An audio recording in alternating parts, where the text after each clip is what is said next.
ആകാശവാണി. നമസ്കാരം. പ്രാദേശിക വാർത്തകൾ വായിക്കുന്നത് ഗോപകുമാർ.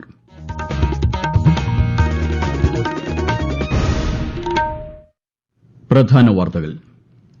നഴ്സുമാർക്കുള്ള 2024 നാഷണൽ ഫ്ലോറൻസ് നൈറ്റിംഗേൽ അവാർഡുകൾ ന്യൂഡൽഹിയിൽ രാഷ്ട്രപതി ദ്രൌപദി മുർമു സമ്മാനിച്ചു. സാമൂഹിക പ്രതിബദ്ധതയിൽ അധിഷ്ഠിതമായ പ്രവർത്തനമാണ് സഹകരണ മേഖലയുടേതെന്നും സഹകാരികളാണ് സഹകരണ മേഖലയുടെ യഥാർത്ഥ ഉടമകളെന്നും മന്ത്രി V N Vasavan.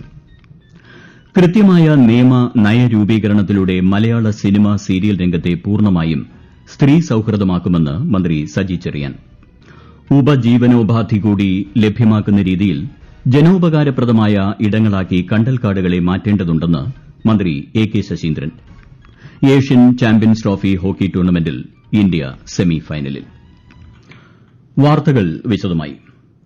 2024 national Florence Nightingale അവാർഡുകൾ രാഷ്ട്രപതി ദ്രൌപദി മുർമു സമ്മാനിച്ചു.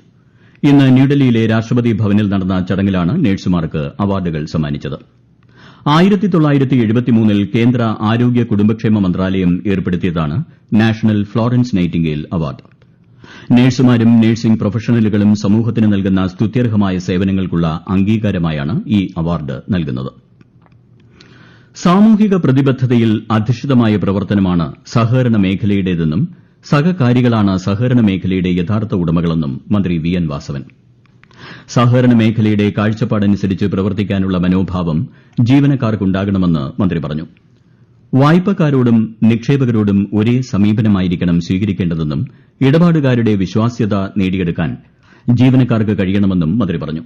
സഹകരണ സർവീസ് പരീക്ഷാ ബോർഡ് മുഖേന പുതുതായി നിയമനം ലഭിക്കുന്ന ജൂനിയർ ക്ലാർക്കുമാർക്കുള്ള ഇൻഡക്ഷൻ ട്രെയിനിംഗ് തിരുവനന്തപുരത്ത് ഉദ്ഘാടനം ചെയ്യുകയായിരുന്നു ശ്രീ വി എൻ വാസവൻ. റാങ്ക് പട്ടികയിൽ ഉൾപ്പെട്ട ഉദ്യോഗാർത്ഥികൾക്കുള്ള നിയമന ഉത്തരവും മന്ത്രി കൈമാറി. കൃത്യമായ നിയമ നയരൂപീകരണത്തിലൂടെ മലയാള സിനിമ സീരിയൽ രംഗത്തെ പൂർണ്ണമായും സ്ത്രീ സൌഹൃദമാക്കുമെന്ന് മന്ത്രി സജി ചെറിയാൻ. സ്ത്രീകൾക്ക് സുരക്ഷിതമായ താമസ സൌകര്യം പ്രദാനം ചെയ്യാൻ തിരുവനന്തപുരം നഗരത്തിലെ കൈരളി ശ്രീ നിള തിയേറ്റർ കോംപ്ലക്സിൽ ഒരുക്കിയ സംസ്ഥാന ചലച്ചിത്ര വികസന കോർപ്പറേഷന്റെ സംരംഭമായ സഖി ഡോർമെറ്ററിയുടെ ഉദ്ഘാടനം നിർവഹിക്കുകയായിരുന്നു മന്ത്രി. എല്ലാ മേഖലയിലെയും സ്ത്രീകൾ നേരിടുന്ന പ്രശ്നങ്ങൾ ഇല്ലാതാക്കുന്ന ഇടപെടലുകളാണ് സംസ്ഥാന സർക്കാർ നടത്തുന്നത്. സ്ത്രീ സൌഹൃദ തൊഴിലിടത്തോടൊപ്പം ശാക്തീകരണവും സിനിമാ രംഗത്ത് നടപ്പിലാക്കി വരികയാണെന്ന് മന്ത്രി പറഞ്ഞു. സിനിമ ടൂറിസ്റ്റ് കേന്ദ്രമെന്ന രീതിയിൽ കേരളത്തെ ലോകത്തിനു മുന്നിൽ അടയാളപ്പെടുത്താനാണ് സംസ്ഥാന സർക്കാർ ശ്രമിക്കുന്നതെന്നും മന്ത്രി വെളിപ്പെടുത്തി. ഉപജീവനോപാധി കൂടി ലഭ്യമാക്കുന്ന രീതിയിൽ ജനോപകാരപ്രദമായ ഇടങ്ങളാക്കി കണ്ടൽക്കാടുകളെ മാറ്റണമെന്ന് മന്ത്രി എ കെ ശശീന്ദ്രൻ. വനം വകുപ്പിന്റെയും കേരള വനം ഗവേഷണ ഇൻസ്റ്റിറ്റ്യൂട്ടിന്റെയും വൈൽഡ് ട്രസ്റ്റ് ഓഫ് ഇന്ത്യയുടെയും സംയുക്ത ആഭിമുഖ്യത്തിൽ തിരുവനന്തപുരത്ത് സംഘടിപ്പിച്ച കണ്ടൽ മേഖലയിലെ ഉപജീവന സാധ്യതകളും സാമൂഹിക അധിഷ്ഠിത സുസ്ഥിര ടൂറിസവും എന്ന വിഷയത്തിലെ ശില്പശാല ഉദ്ഘാടനം ചെയ്യുകയായിരുന്നു മന്ത്രി. കണ്ടൽ പ്രദേശത്തെ ടൂറിസം സാധ്യതകൾ പ്രയോജനപ്പെടുത്തണം. സംരക്ഷണത്തിന്റെ പേരിൽ ജനങ്ങളെ അകറ്റി നിർത്തുന്ന രീതി ഒഴിവാക്കണമെന്നും മന്ത്രി പറഞ്ഞു. വനസംരക്ഷണത്തിനായി ജീവൻ വെടിഞ്ഞവരുടെ ഓർമ്മകൾ പുതുക്കി ദേശീയ വന രക്തസാക്ഷി ദിനം ആചരിച്ചു. തിരുവനന്തപുരം വനം വകുപ്പ് ആസ്ഥാനത്ത് നടന്ന ചടങ്ങിൽ വകുപ്പ് മേധാവി രക്തസാക്ഷി ദിന സന്ദേശം നൽകി. കൃത്യനിർവഹണത്തിനിടെ ജീവൻ വെടിഞ്ഞ വനപാലകരുടെ ഓർമ്മകൾ വരും തലമുറയ്ക്കായി കാത്തുസൂക്ഷിക്കേണ്ടത് ഏവരുടെയും കടമയാണെന്ന് വനം മേധാവി ഗംഗാസിംഗ് ഓർമ്മിപ്പിച്ചു. ആന്റിബയോട്ടിക്കുകൾ തിരിച്ചറിയാനായി ഇനി മുതൽ നീല നിറത്തിലുള്ള പ്രത്യേക കവറുകളിൽ നൽകണമെന്ന് ആരോഗ്യവകുപ്പ് മന്ത്രി വീണ ജോർജ്. ഡ്രഗ്സ് കൺട്രോൾ വിഭാഗം ആദ്യഘട്ടമായി 50,000 നീല കവറുകൾ തയ്യാറാക്കി സംസ്ഥാനത്തെ സ്വകാര്യ മെഡിക്കൽ സ്റ്റോറുകൾക്ക് നൽകുന്നതാണ്. പിന്നീട് അതേ മാതൃകയിൽ അതത് മെഡിക്കൽ സ്റ്റോറുകൾ കവറുകൾ തയ്യാറാക്കി അതിൽ ആന്റിബയോട്ടിക് നൽകണം. സർക്കാർ തലത്തിലെ ഫാർമസികൾക്കും ഇതേപോലെ നീല കവറുകൾ നൽകുന്നതാണ്. പ്രമുഖ സംഗീതജ്ഞൻ വിദ്യാധരൻ മാസ്റ്ററെയും കൂടിയാട്ട കലയുടെ ആഗോള അംഗീകാരത്തിനായി പ്രവർത്തിച്ച വേണുജിയെയും ആജീവനാന്ത സംഭാവനയ്ക്കുള്ള സംസ്ഥാന സർക്കാരിന്റെ ഈ വർഷത്തെ വയോസേവന പുരസ്കാരത്തിന് തിരഞ്ഞെടുത്തു. മന്ത്രി ആർ ബിന്ദുവാണ് അവാർഡുകൾ പ്രഖ്യാപിച്ചത്. വയോജന മേഖലയിൽ ശ്ലാഘനീയമായ സേവനം കാഴ്ചവച്ചിട്ടുള്ള മുതിർന്ന പൌരന്മാർക്കും വിവിധ സർക്കാർ ഇതര വിഭാഗങ്ങൾക്കും കലാ കായിക സാംസ്കാരിക മേഖലകളിൽ മികവ് തെളിയിച്ച മുതിർന്ന പൌരന്മാർക്കും സാമൂഹിക നീതി വകുപ്പ് നൽകിവരുന്നതാണ് വയോസേവന അവാർഡുകൾ. ഈ വാർത്തകൾ ആകാശവാണിയിൽ നിന്ന്. പുരുഷന്മാരുടെ ഏഷ്യൻ ചാമ്പ്യൻസ് ട്രോഫി ഹോക്കി ടൂർണമെന്റിൽ ഇന്ത്യ സെമി ഫൈനലിൽ കടന്നു. ചൈനയിൽ നടക്കുന്ന ടൂർണമെന്റിൽ ഇന്ന് മലേഷ്യയെ 8-1 ഇന്ത്യ തകർത്തത്. രാജ്കുമാർ പാൽ ഹാട്രിക് നേടി. അരയ്ജീത് സിംഗ് 2 ഗോൾ നേടിയപ്പോൾ ജുഗരാജ് സിംഗും ഹർമൻപ്രീത് സിംഗും ഉത്തം സിംഗും ഓരോ ഗോൾ വീതം നേടി. ഓണാഘോഷ തിരക്കിലാണ് നാടും നഗരവും. നഗരപ്രദേശങ്ങളിലെ മേളകളിലേക്ക് നിരവധി ആളുകളാണ് എത്തിക്കൊണ്ടിരിക്കുന്നത്. കണ്ണൂർ നഗരത്തിലെ ഓണാഘോഷത്തെക്കുറിച്ച് ഞങ്ങളുടെ പ്രതിനിധി കെ.ഒ. ശശിധരൻ തയ്യാറാക്കിയ റിപ്പോർട്ട്. ഓണാഘോഷത്തോടനുബന്ധിച്ച് കണ്ണൂർ ജില്ലയിലെ മിക്ക നഗരങ്ങളും മേളകൾ കൊണ്ട് സമ്പന്നമാണ്. മേളകളിലേക്ക് നിരവധി ആളുകളാണ് ഓരോ ദിവസവും എത്തിക്കൊണ്ടിരിക്കുന്നത്. കണ്ണൂർ നഗരത്തിൽ നടക്കുന്ന ഖാദിമേള, കൈത്തറിമേള, കരകൌശലമേള എന്നിവിടങ്ങളിൽ വലിയ തിരക്കാണ് അനുഭവപ്പെടുന്നത്. ആളുകൾ സ്വന്തം വാഹനത്തിൽ നഗരത്തിലേക്ക് എത്തുന്നത് ഗതാഗതക്കുരുക്കിനും കാരണമാവുന്നുണ്ട്. മഴ ഇടയ്ക്കിടെ പെയ്യുന്നത് മേളകളുടെ ആവേശത്തിന് അല്പം മങ്ങലേൽപ്പിക്കുന്നുണ്ടെങ്കിലും ഓണത്തിരക്ക് വർദ്ധിച്ചു വരികയാണ്. സംസ്ഥാനത്തെ 60 വയസ്സിന് മുകളിൽ പ്രായമുള്ള 55,506 പട്ടികവർഗ്ഗക്കാർക്ക് 1,000 രൂപ വീതം മുഖ്യമന്ത്രിയുടെ ഓണസമ്മാനമായി നൽകും. ഇതിന് 5,55,06,000 രൂപ മുഖ്യമന്ത്രിയുടെ ദുരിതാശ്വാസ നിധിയിൽ നിന്നും അനുവദിക്കും.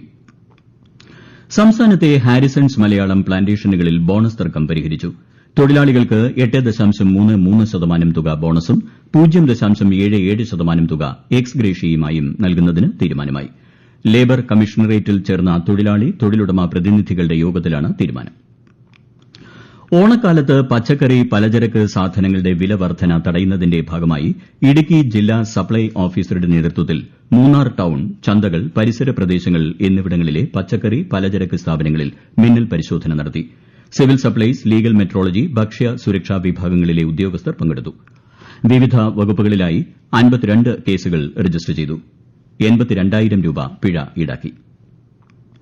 കോട്ടയം ജില്ലയിൽ ഓണാഘോഷവുമായി ബന്ധപ്പെട്ട് ഭക്ഷ്യസുരക്ഷാ വകുപ്പ് 3 സ്പെഷ്യൽ സ്ക്വാഡുകൾ രൂപീകരിച്ച് പരിശോധന കർശനമാക്കി. ഈ മാസം 13 വരെയാണ് സ്ക്വാഡുകൾ പ്രവർത്തിക്കുക. വിപണികൾ, ഭക്ഷണശാലകൾ, വഴിയോര ഭക്ഷണശാലകൾ, ബേക്കറി, മറ്റ് ചെറുകിട സംരംഭങ്ങൾ, കേറ്ററിംഗ് യൂണിറ്റുകൾ, ചിപ്സ് നിർമ്മാണ യൂണിറ്റുകൾ എന്നിവ കേന്ദ്രീകരിച്ച് പരിശോധന നടത്തി സാമ്പിൾ ശേഖരിച്ച് പരിശോധനയ്ക്കായി ലാബിലേക്ക് അയക്കും. ഭക്ഷ്യസുരക്ഷാ ലൈസൻസ് രജിസ്ട്രേഷൻ ഇല്ലാതെ പ്രവർത്തിക്കുന്ന സ്ഥാപനങ്ങൾക്കെതിരെ നടപടി സ്വീകരിക്കും. എഡിജിപിക്കെതിരായ ആരോപണത്തിൽ സർക്കാർ ഉചിതമായ നടപടി സ്വീകരിച്ചിട്ടുണ്ടെന്ന് ഇടതുമുന്നണി കൺവീനർ ടി.പി. രാമകൃഷ്ണൻ. ഇടതുമുന്നണി യോഗത്തിന് ശേഷം സംസാരിക്കുകയായിരുന്നു അദ്ദേഹം. അതേസമയം ഇന്നത്തെ ഇടതുമുന്നണി യോഗത്തിൽ എഡിജിപി വിഷയം അജണ്ടയിൽ ഉണ്ടായിരുന്നില്ലെന്നും ആർജെഡി വിഷയം ഉന്നയിച്ചെന്നും നേതാവ് വർഗീസ് ജോർജ് പറഞ്ഞു. നിലവിലെ അന്വേഷണത്തിൽ ആർഎസ്എസ് നേതാവിനെ എഡിജിപി കണ്ട വിഷയം കൂടി ഉൾപ്പെടുത്താമെന്ന് മുഖ്യമന്ത്രി അറിയിക്കുകയായിരുന്നു. സംസ്ഥാനത്ത് 4 പുതിയ സർക്കാർ ഐടിഐകൾ ആരംഭിക്കാൻ മന്ത്രിസഭാ യോഗത്തിൽ തീരുമാനം. നേമം മണ്ഡലത്തിലെ ചാല, ഒല്ലൂർ മണ്ഡലത്തിലെ പീച്ചി, തൃത്താല മണ്ഡലത്തിലെ നാഗലശ്ശേരി, തവനൂർ മണ്ഡലത്തിലെ എടപ്പാൾ എന്നിവിടങ്ങളിലാണ് ഐടിഐകൾ ആരംഭിക്കുക. 7ാം സംസ്ഥാന ധനകാര്യ കമ്മീഷൻ രൂപീകരിക്കാൻ മന്ത്രിസഭാ യോഗത്തിൽ തീരുമാനമായി. മുൻ പ്ലാനിംഗ് ബോർഡ് അംഗം കെ.എൻ. ഹരിലാൽ ചെയർമാനും തദ്ദേശ സ്വയംഭരണ വകുപ്പ് പ്രിൻസിപ്പൽ സെക്രട്ടറിയും ധനകാര്യ അഡീഷണൽ ചീഫ് സെക്രട്ടറിയും അംഗങ്ങളാണ്. 2 വർഷത്തെ കാലാവധിയാണ് കമ്മീഷനുള്ളത്. പഞ്ചായത്തുകളുടെയും മുനിസിപ്പാലിറ്റികളുടെയും ധനസ്ഥിതി അവലോകനം ചെയ്ത് കമ്മീഷൻ ശുപാർശ സമർപ്പിക്കും. എറണാകുളം കളമശ്ശേരി നഗരസഭയിലെ പൊട്ടച്ചാൽ തോട് പ്രളയ നിവാരണത്തിന് 14.5 കോടി രൂപയുടെ പദ്ധതിക്ക് മന്ത്രിസഭയുടെ അംഗീകാരം. കളമശ്ശേരി നഗരസഭയിലെ പൊട്ടച്ചാൽ, പരുത്തേലി പ്രദേശങ്ങളിൽ പ്രളയ വെള്ളക്കെട്ട് സാധ്യതകൾ പൂർണ്ണമായി ഒഴിവാക്കുന്നതിനുവേണ്ടി നടപ്പാക്കുന്ന പ്രളയ നിവാരണ പദ്ധതിയാണിത്. ഓണത്തോടനുബന്ധിച്ച് പൂജകൾക്കായി ശബരിമല ക്ഷേത്രനട മറ്റന്നാൾ വൈകിട്ട് 5 മണിക്ക് തുറക്കും. തന്ത്രി കണ്ഠരര് രാജീവരുടെ സാന്നിധ്യത്തിൽ മേൽശാന്തി പി.എൻ. മഹേഷ് നമ്പൂതിരി നട തുറന്ന് ദീപം തെളിക്കും. കന്നിമാസ പൂജകൾ കൂടി ഉള്ളതിനാൽ ഭക്തർക്ക് തുടർച്ചയായ 9 ദിവസം ദർശനം നടത്താം. കന്നിമാസ പൂജകൾക്ക് ശേഷം സെപ്റ്റംബർ 21-നാണ് നട അടയ്ക്കുക. പ്രധാന വാർത്തകൾ വീണ്ടും. നഴ്സുമാർക്കുള്ള 2024-ലെ നാഷണൽ ഫ്ലോറൻസ് നൈറ്റിംഗേൽ അവാർഡുകൾ ന്യൂഡൽഹിയിൽ രാഷ്ട്രപതി ദ്രൌപദി മുർമു സമ്മാനിച്ചു. സാമൂഹിക പ്രതിബദ്ധതയിൽ അധിഷ്ഠിതമായ പ്രവർത്തനമാണ് സഹകരണ മേഖലയുടേതെന്നും സഹകാരികളാണ് സഹകരണ മേഖലയുടെ യഥാർത്ഥ ഉടമകളെന്നും മന്ത്രി വി. എൻ. വാസവൻ. കൃത്യമായ നിയമ നയരൂപീകരണത്തിലൂടെ മലയാള സിനിമ സീരിയൽ രംഗത്തെ പൂർണ്ണമായും സ്ത്രീ സൌഹൃദമാക്കുമെന്ന് മന്ത്രി സജി ചെറിയാൻ. ഉപജീവനോപാധി കൂടി ലഭ്യമാക്കുന്ന രീതിയിൽ ജനോപകാരപ്രദമായ ഇടങ്ങളാക്കി കണ്ടൽക്കാടുകളെ മാറ്റേണ്ടതുണ്ടെന്ന് മന്ത്രി A. K. Saseendran. Asian champions trophy hockey ടൂർണമെന്റിൽ ഇന്ത്യ സെമി ഫൈനലിൽ. പ്രാദേശിക വാർത്തകൾ കഴിഞ്ഞു. അടുത്ത വാർത്താ പ്രക്ഷേപണം രാത്രി 7:25-ന്.